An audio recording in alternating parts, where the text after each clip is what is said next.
Welcome to the Further Light Podcast, presented by Wisconsin Freemasonry, helping you accomplish your Masonic goals through education and more light. And now, I present to you, Brother Chris Lutke.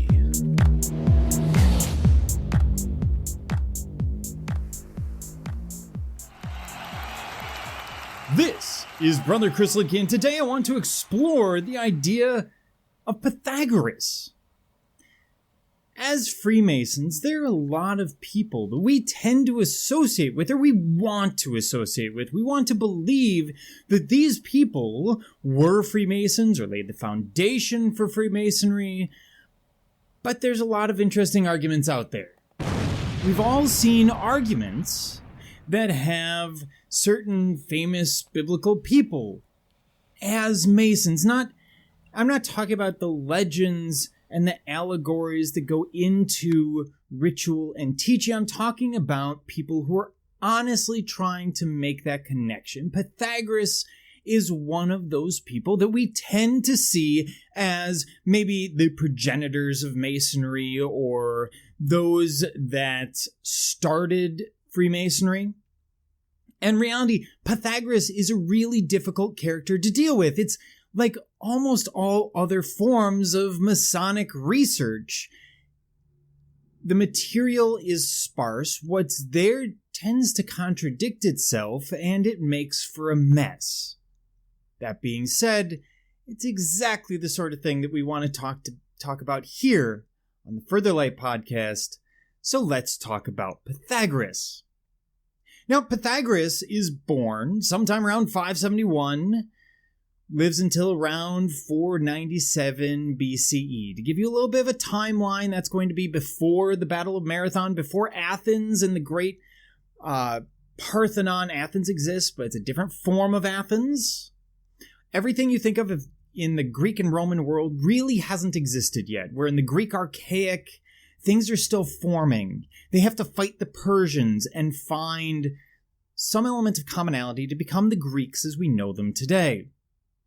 But he's a Greek philosopher whose teachings emphasize the immortality and transmigration of the soul. In other words, reincarnation. Transmigration means that the soul moves from body to another body. Virtuous, humane behavior towards all living things.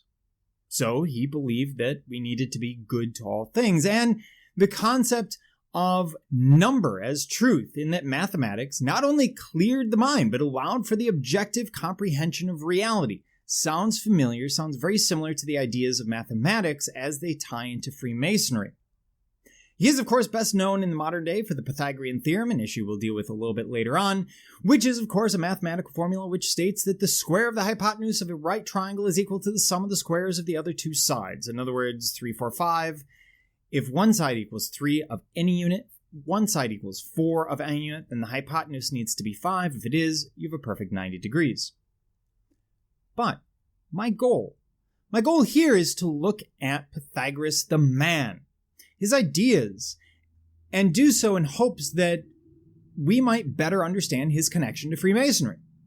The problem throughout this episode will be separating the wheat from the chaff, understanding what is real and what isn't, what is allegory, what is mythology or legend. So let's start at the beginning. Who was Pythagoras? What was known of Pythagoras comes from later writers, piecing together fragments of his life from contemporaries and students. Like many of these teachers, he's not writing anything down. And when I say like many of these teachers, we have philosophers such as Socrates who doesn't write anything. We have Jesus who doesn't write anything. We have Muhammad who doesn't write anything. These are all oral traditions. Siddhartha, who would become the Buddha, doesn't write anything. They're oral traditions that will be written by their followers, which creates a lot of problem because we don't actually get that first-hand account. Pythagoras is born on the island of Samos off Asia Minor, Turkey. He received a quality education through his father, who's a wealthy merchant. He may have studied in Babylon as well as in Egypt and possibly had the best Greek tutors of the time. His family is very wealthy. He seems to be traveling a lot, and as the son of a merchant, he would have been able to travel on those ships traveling throughout the Mediterranean. At the time, trade is massive throughout the Mediterranean, so this is not a time frame where things are very isolated. He could have gotten on a ship and gone as far as Italy. He could have gone as far as Spain, where we know that there are Greek colonies at the time, as well as Egypt, the Levant, or modern-day Israel, Jordan, Lebanon, etc. All of this is speculative, however, as the information comes from later writers who accepted, and oftentimes uncritically did so, what others wrote about him. If there was an authoritative biography of Pythagoras or original works by the man himself, they are lost, and they always have been. Which leads to the problem of sources. The historicity, in other words, the parts that we know of Pythagoras, have never been in doubt. We know that he exists. Okay, there's no argument there. We have a historian by the name of Heraclitus, who considered Pythagoras highly overrated, and another contemporary, the visionary Xenophanes, mocked Pythagoras for his belief in reincarnation. By the way, not uncommon, where we find these historical people and the accounts tend to be fairly negative, and that's fine, because usually these people are ahead of their time, and we tend to think negatively of those kinds of people. The difficulty in any discussion of Pythagoras is in trying to keep separate the actual man and his teachings from the mythology that surrounded him even in his lifetime. Some of his later biographers clearly aimed to present him as some kind of godlike figure, and he became the subject of elaborate legends surrounding his historical persona. He's one of those people who's larger than life and would like to attach a lot of ideas to. So we know he existed. Beyond that, the teachings and ideas, we're not so sure. We believe them to be the case, but that means we need to take everything that we see here with a grain of salt. And I'm saying that as a historian. You need to be careful with these issues. As a historian, the job becomes working out how likely a fact or idea is based on what we know, biases that might be present, and essentially averaging the information, looking at and going, well, one person says that, but the other 7 don't, so it's probably not true. The more often we see something in older sources, the more likely they are to be true. Loosely speaking, it's not always the case. So, we've dealt with the problems of Pythagoras. Let's talk about what he believed. Why is he going to be important? Well, because of the secret nature of his school, and the custom of its students to attribute everything to Pythagoras himself, it is difficult today to determine who actually did which work. To further confuse matters, some forgeries under his name, some still exist, circulated in antiquity. The school that Pythagoras established at Croton was, in some ways, more of a secret brotherhood or monastery. This is really sort of one of the Eastern mystery cults, as the Romans might term it.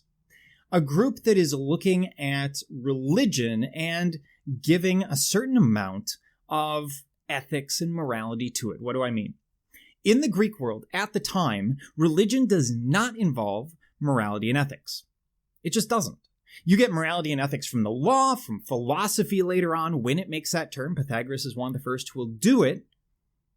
But it's not about what's right or wrong. No one thinks that they're being judged for the most part. What's happening is it is about identification. Every town has certain patron gods. You would have different rituals and festivals in those towns where you would bring everyone together. They would identify as followers of, for example, Athena in Athens.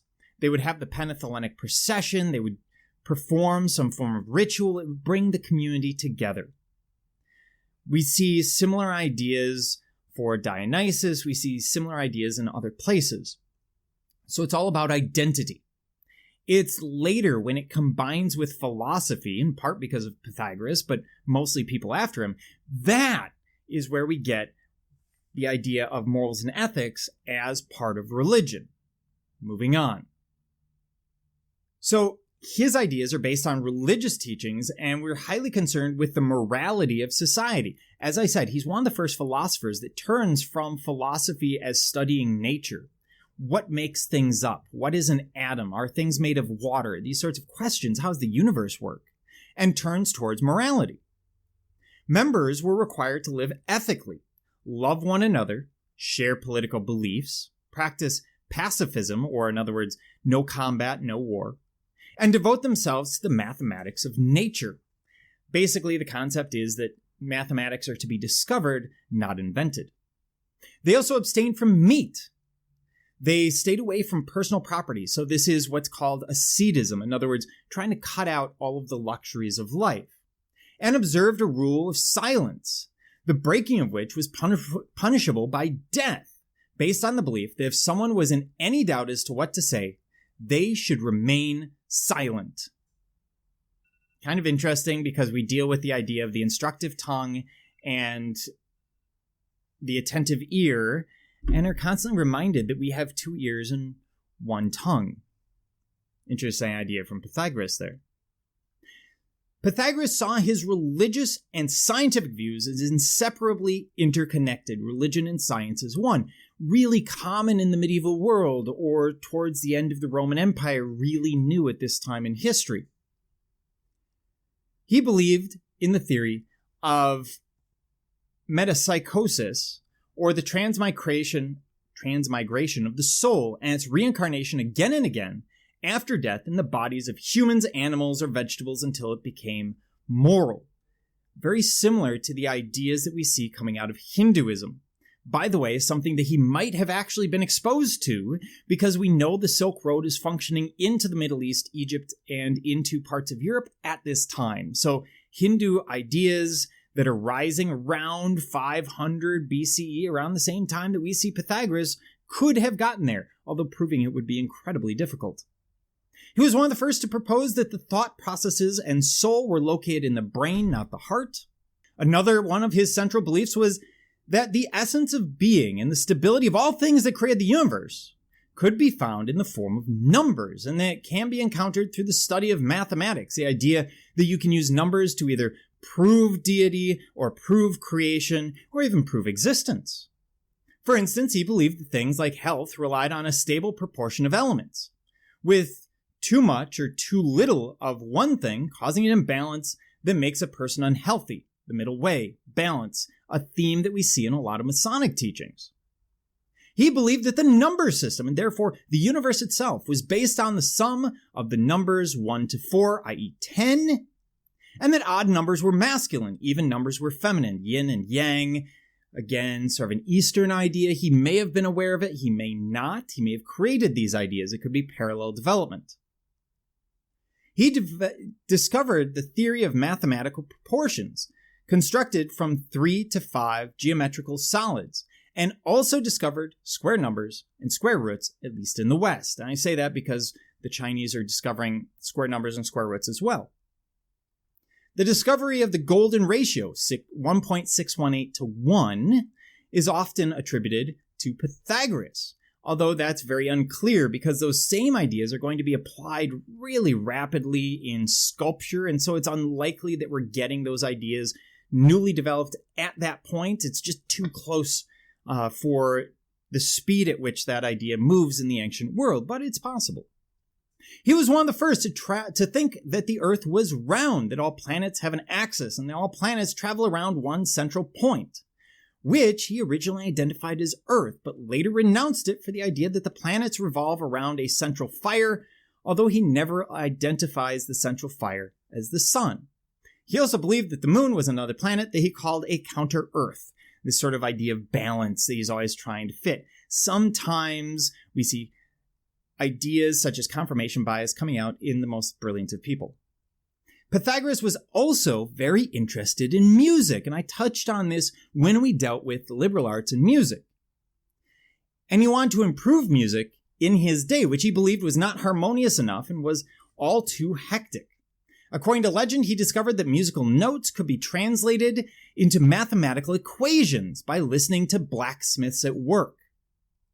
Pythagorean tuning is a system by which of musical tuning in which the frequency relationships of all intervals are based on the ratio of 3 to 2.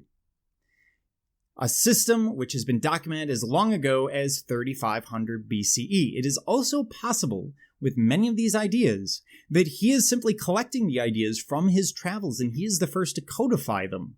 So something to think about, because that doesn't necessarily make him lesser. It makes him a collector or someone who has these ideas and ties them together, sort of the strength of the generalist. He also believed that in the Musica Universalis, or the harmony of the spheres, again, an idea we dealt with in music in the liberal arts. The idea that the planets and stars moved according to mathematical equations which correspond to musical notes and thus produced a kind of symphony.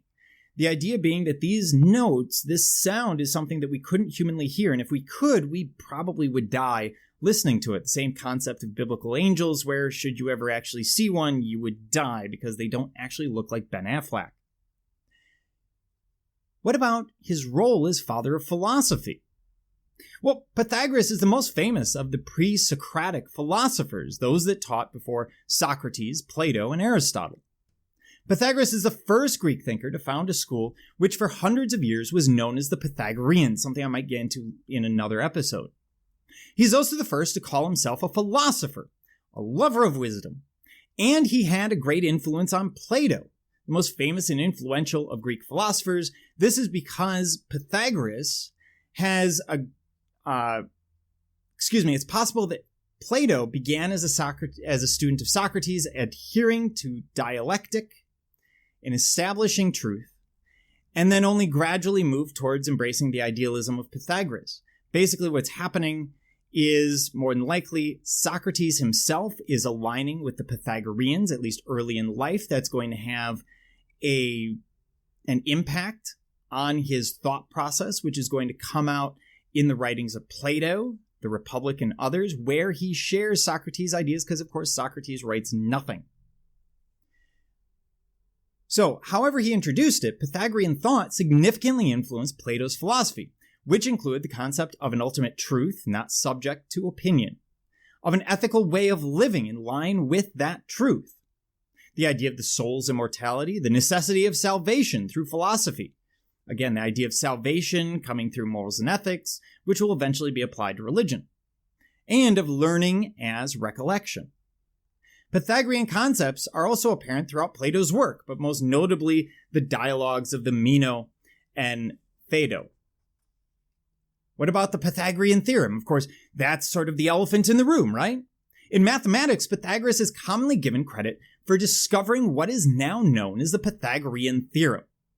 It is a theorem in geometry that states that in a right-angled triangle, the square of the hypotenuse is equal to the sum of the squares of the other two sides.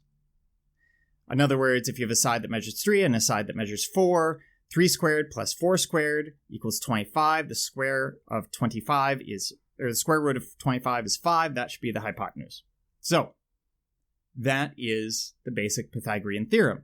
Awesome. Fantastic.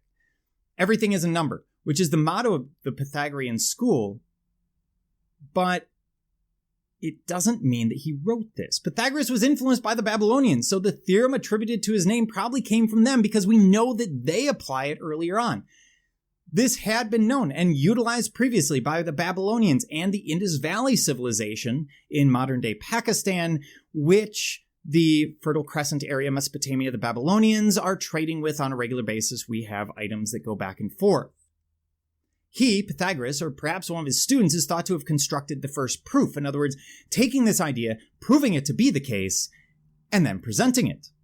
After all, if you're going to say something, you need to be able to prove it, and sometimes the ability to prove it is, in fact, just as important as the idea itself.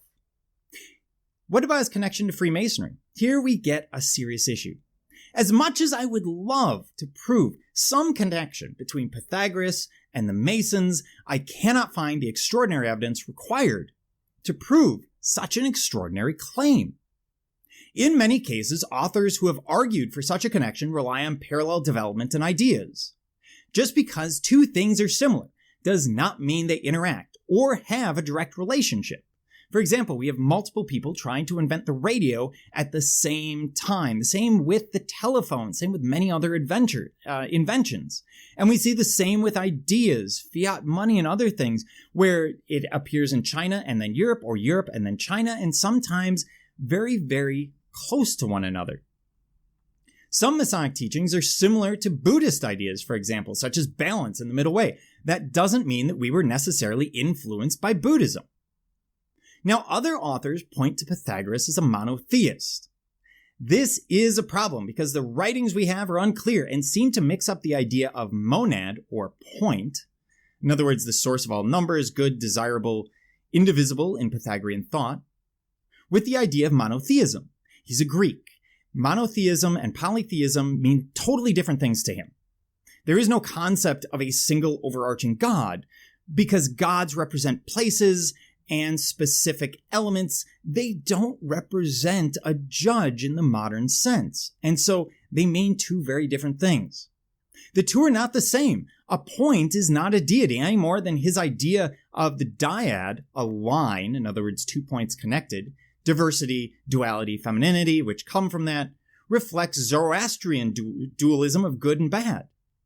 So he has an idea of duality in the form of a line, but that doesn't necessarily mean that he's taking that from the Zoroastrians, who are among the first in the West to come up with this idea of duality of good and evil.